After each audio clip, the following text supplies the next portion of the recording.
بھارت کی ایجنسی کا ہاتھ ہو سکتا ہے، لیکن سرکاری طور پر یا کوئی تصدیق کرنے کے لیے تیار نہیں ہے۔ اور یہ ضرور یاد رکھنا چاہیے کہ اس طرح کے واقعات ماضی میں اس علاقے میں پہلے بھی ہوتے رہے، بہت سارے ملیٹنٹ اور کچھ علیحدگی پسند رہنما بھی انہی سرحدوں سے جو ہے وہ پکڑے گئے تھے اور بھارت میں بعد میں وہ سامنے آئے۔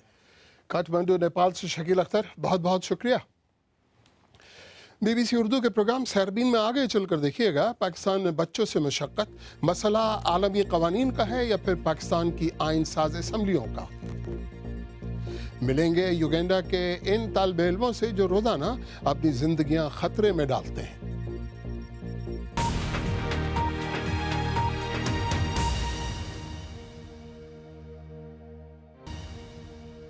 بی بی سی اردو کے پروگرام سیربین میں ایک بار پھر خوش آمدید۔ پاکستان میں بچوں کے حقوق کے لیے کام کرنے والی غیر سرکاری تنظیموں کا کہنا ہے کہ عالمی قوانین ہونے کے باوجود پاکستان کی آئین ساز اسمبلیاں بچے کی عمر کا تعین کرنے میں ناکام رہی ہیں، جس کی وجہ سے چائلڈ لیبر یا بچوں سے مشقت کے خاتمے کی کوششوں میں مشکلات درپیش ہیں۔ اسلام آباد سے شمائلہ خان کی رپورٹ۔ 17 سالہ محمد وارث کو گھر کے معاشی حالات نے ستایا تو انہوں نے تعلیم ادھوری چھوڑ دی۔ والد بے روزگار اور والدہ بیمار رہنے لگیں تو مختلف کام کرنے شروع کر دیے، لیکن سالوں کے تجربے کے باوجود ان کی بیگار انتہائی کم ہے۔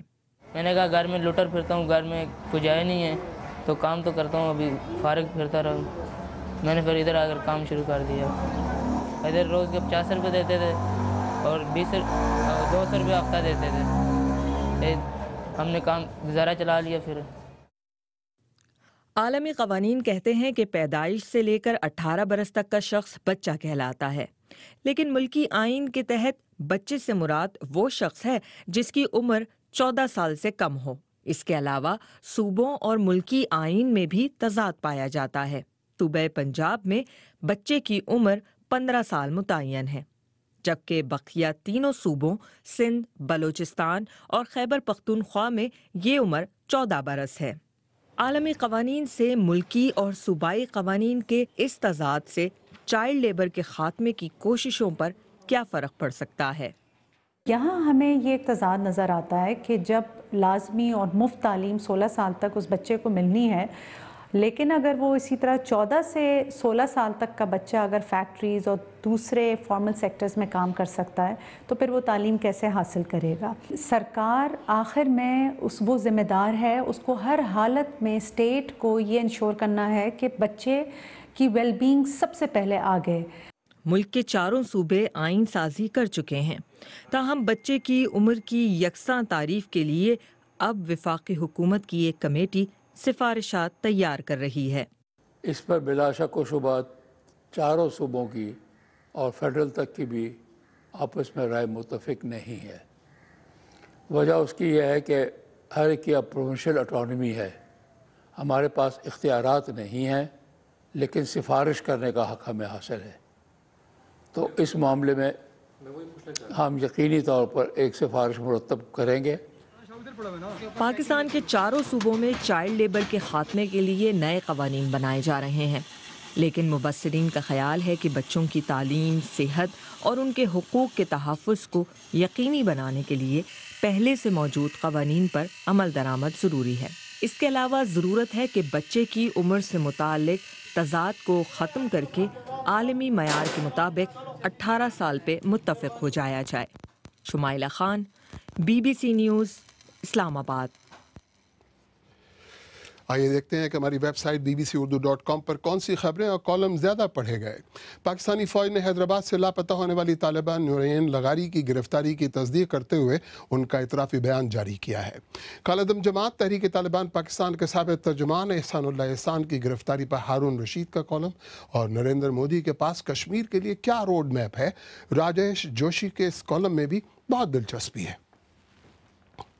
افریقی ملک یوگینڈا میں موجود اس جھیل کے مناظر تو بڑے دل فریب لگتے ہیں، مگر یہاں رہنے والے بچوں کو حصول علم کے لیے بڑی مشکلات درپیش ہیں۔ یہاں کے ایک جزیرے پر قائم بواما پرائمری اسکول تک پہنچنے کے لیے بچوں کو کینو یا گھریلو ساختہ کشتیوں پر جھیل کا خطرناک سفر کرنا پڑتا ہے۔ تفصیل فرج جاوید کی زبانی۔